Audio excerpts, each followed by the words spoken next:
আসসালামু আলাইকুম রহমতুল্লাহ। খুব ছোটকাল থেকে আমরা একটি গল্প শুনে এসেছি, নবীজি সাল্লাহ আলাইসাল্লাম আর এক বুড়ির গল্প।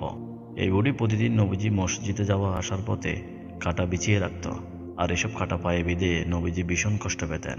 গল্পটি এত বেশি প্রচলিত যে জীবনে একবারও গল্পটি শুনেননি এমন মানুষ খুঁজে পাওয়া খুব মুশকিল। এমনকি একসময় বই পুস্তকেও স্থান পেত এই কাহিনী। কিন্তু নবীজির পথে কাঁটা বিছিয়ে রাখা ওই নারীর পরিচয় কি? রসুল সাল্লাহ আলাইস্লামের সাথে তার শত্রুতা বা সম্পর্কই বা কী ছিল? এসব বিষয় নিয়ে আলোচনা থাকবে আজকে আমাদের এই ভিডিওতে। তাছাড়া এই ভিডিওতে আমরা এমন কিছু তথ্য তুলে ধরব যা অনেকেই এড়িয়ে যেতে চান, কিন্তু আমরা মনে করি যা সত্য তাকে এড়িয়ে না গিয়ে বরং সেটা তুলে ধরা ইসলামের আসল শিক্ষা। প্রিয় দর্শক, রসুল সাল্লাহ আলাইসাল্লাম ও বুড়ির গল্পের পেছনে লুকানো এমন কিছু তথ্য আমরা তুলে ধরব যা আপনি আগে কখনো শুনেননি। বিস্তারিত জানতে শেষ পর্যন্ত থাকুন আমাদের সাথেই। কাটা ছড়ানো বুড়িকে নিয়ে প্রচলিত গল্পটি এরকম। আল্লাহর নবী সাল্লাল্লাহু আলাইহি সাল্লাম সকালে ঘুম থেকে উঠে মসজিদে যেতেন নামাজ পড়তে। রসুলের এক প্রতিবেশী বুড়ি ছিল। বয়সের ভারে সে বুড়ি ছিল খুবই কাহিল। সে ঠিকমতো হাঁটতেও পারত না। লাঠিতে ভর করে কোনো রকমে সে হেঁটে বেড়াতো। বুড়ি হয়ে গেলেও সে ছিল খুব দুষ্ট প্রকৃতির। আল্লাহর নবীকে সে ভীষণ অপছন্দ করত। নবীজি প্রতিদিন ভোরে নামাজ পড়তে মসজিদে যেতেন। এটা বুড়ির কাছে মোটেও ভালো লাগতো না। সে রাতের অন্ধকারে মসজিদে যাওয়া আসার পথে বড়ই গাছের কাঁটা বিছিয়ে রাখত। নবীজি যখন সে রাস্তা দিয়ে মসজিদে যেতেন তার পায়ে কাঁটা বিঁধে যেত, আর তিনি খুব কষ্ট পেতেন। দূর থেকে এই দৃশ্য দেখে বুড়ি খিলখিল করে হেসে উঠত। মনে হতো তার উপর যেন শয়তান ভর করেছে। আর এভাবেই প্রতিদিন সে নবীজিকে কষ্ট দিত আর নিজের অপবিত্র আত্মাকে পছন্দ করত। তো এটা ছিল ওই বুড়ির রোজকার অভ্যাস। তাই প্রতিদিনই নবীজিকে কাটার ব্যাপারে সতর্ক থাকতে হতো। হঠাৎ একদিন নবীজি সাল্লাহ আলাইসাল্লাম লক্ষ্য করলেন ওই পথে কোনো কাঁটা বিছানো নেই। তিনি খুব অবাক হলেন, কেননা বুড়ি যেদিন থেকে এই পথে কাঁটা বিছানো শুরু করেছে তারপর থেকে একদিনের জন্যও সে বিরতি দেয়নি। নবীজি ভাবলেন হয়তো কোনো কারণে সে আসতে পারেনি। অতপর দ্বিতীয় দিনেও নবীজি সাল্লাহ আলাইসাল্লাম দেখলেন সেই পথে কাঁটা নেই। এবারও তিনি খুব অবাক হলেন। অতপর তৃতীয় দিনেও রসুল দেখলেন সেই পথে কাঁটা বিছানো নেই।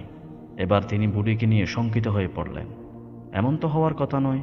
তাকে রোজ কষ্ট না দিলে যে বুড়ির পেটের ভাত হজম হতো না, সে আজ 3 দিন ধরে রাস্তায় কাটা দিচ্ছে না। আল্লাহর নবী বুঝলেন নিশ্চয় তার কোনো বিপদ হয়েছে। তিনি বুড়ির বাড়িতে গিয়ে তার খোঁজ খবর নেওয়ার সিদ্ধান্ত নিলেন। নবীজি যখন বুড়ির বাড়িতে গেলেন তখন তিনি দেখলেন তার আশঙ্কাই সত্য। বুড়ি ভীষণ অসুস্থ হয়ে বিছানায় পড়ে আছে, আর তার সেবা করার মতো কেউ নেই। ফলে বুড়ির কষ্টের কোনো সীমা ছিল না। নবীজিকে দেখে বুড়ি প্রথমে ভড়কে যায়। সেভাবে হয়তো মুহাম্মদ সাল্লাল্লাহু আলাইহি সাল্লাম প্রতিশোধ নিতে তার কাছে এসেছেন। ভয়ে তার মুখ রক্তশূন্য হয়ে পড়ে। নবীজি তার মনের এই অবস্থা বুঝতে পারেন এবং তাকে অভয় প্রদান করেন। তিনি বলেন, আমি তোমার সেবা করতেই এসেছি, তোমাকে কষ্ট দিতে নয়। অতঃপর নবীজি সাল্লাল্লাহু আলাইহি সাল্লাম বুড়ির সেবা করতে লাগলেন। দিন রাত সেবা করে তিনি বুড়িকে সারিয়ে তুললেন। বুড়ি সুস্থ হয়ে বুঝতে পারল সে এতদিন যা করে এসেছে তা খুব অন্যায় ছিল। সে নিজের ভুল বুঝতে পারে এবং নবীজির কাছে ক্ষমা চায়। এভাবেই আল্লাহর নবী তার শত্রুর মন জয় করেন। প্রিয় দর্শক, এই হলো রসুল সাল্লাহ আলাইসাল্লাম ও তার সময়কার এক বুড়ির গল্প। দাবি করা হয় যে তায়েফের পাহাড়ের পাদদেশে ওই বুড়ির বাড়ি এখনও রয়ে গেছে। এমনকি যে বড়ই গাছের কাঁটা সে বিছিয়ে রাখত সেই গাছটির গুড়ি এখনও রয়ে গেছে। আমাদের দেশ থেকে যে লক্ষ লক্ষ মানুষ হজ করতে সৌদি আরবে যান তাদের একটি বড় অংশ তায়েফে ঘুরে আসেন। দেশে ফিরে এসে তারা বলেন সেই বুড়ির বাড়ি এবং বড়ই গাছের কাঁটা তারা নিজের চোখে দেখে এসেছেন।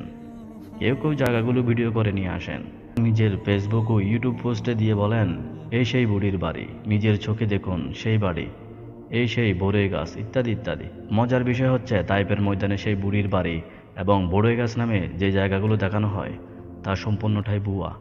কথাটা শুনে আপনি হয়তো অবাক হচ্ছেন, কিন্তু এটাই সত্যি। তাইপে রসুলের জীবনের এমন কোনো ঘটনাই ঘটেনি, বরং রসুলের পথে কাটা বিছানোর বিষয়টি মক্কার ঘটনা। সত্যি বলতে তাইপে রসুল সাল্লাহ আলাইস্লামের ঘটনা অত্যন্ত সংক্ষিপ্ত। তিনি মক্কায় নির্যাতিত হয়ে তাইপে গিয়েছিলেন ইসলামের দাওয়াত দিয়ে।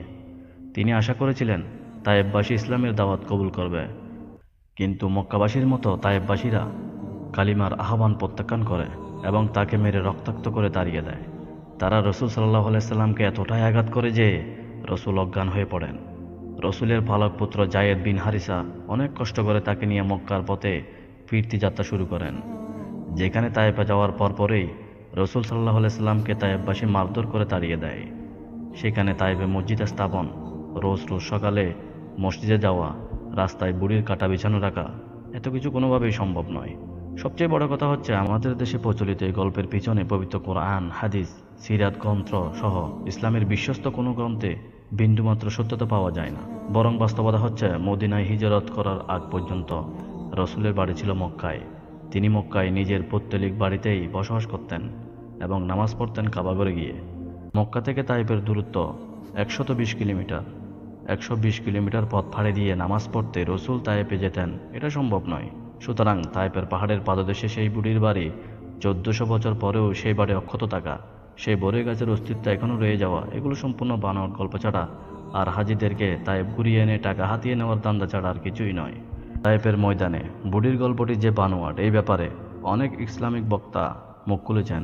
এখন প্রশ্ন উঠতে পারে, রসুলের পথে কাটা বিছিয়ে রাখার ঘটনা কি একেবারেই মিথ্যা? না, এই ঘটনা সম্পূর্ণ মিথ্যা নয়। এর পিছনে কিছুটা সত্যতা রয়েছে, আর বাকিটা সত্যি ঘটনার উপর মিথ্যা রং লাগিয়ে ফুলিয়ে ফাঁপিয়ে দাঁড় করানো হয়েছে। সত্যিকার ঘটনাটি হচ্ছে, রসুলের যাতায়াতের পথে কাটা বিছিয়ে রাখত যে নারী, তার নাম ছিল উম্মে জামিল। সে তায়েফের বাসিন্দা ছিল না, বরং সে ছিল মক্কার বাসিন্দা। সে মোটেই তুত্তুরে বুড়ি ছিল না।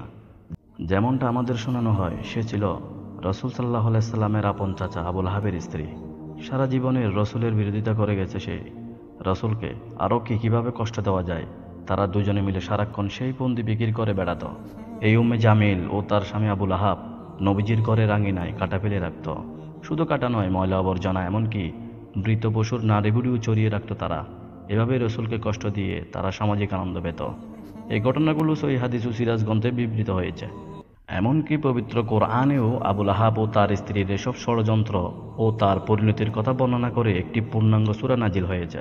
সুতরাং রসুলের যাতায়াতের পথে কাটা ছড়িয়ে রাখার ঘটনাটি মিথ্যা নয়। মিথ্যা হচ্ছে তায়েফের বুড়ির বড়ই গাছ, বুড়িকে সেবা যত্ন করা, অতঃপর নিজের ভুল বুঝতে পেরে বুড়ির ভালো হয়ে যাওয়া।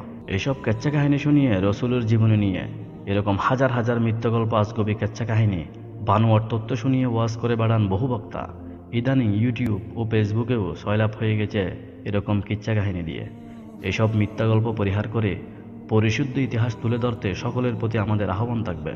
প্রিয় দর্শক, আজকের ভিডিওটি যদি আপনাদের ভালো লাগে থাকে, তাহলে অবশ্যই আমাদের লাইক এবং কমেন্ট করবেন, আর আমাদের চ্যানেলটি অবশ্যই সাবস্ক্রাইব করে দিবেন। আসসালামু আলাইকুম ওয়া রাহমাতুল্লাহ।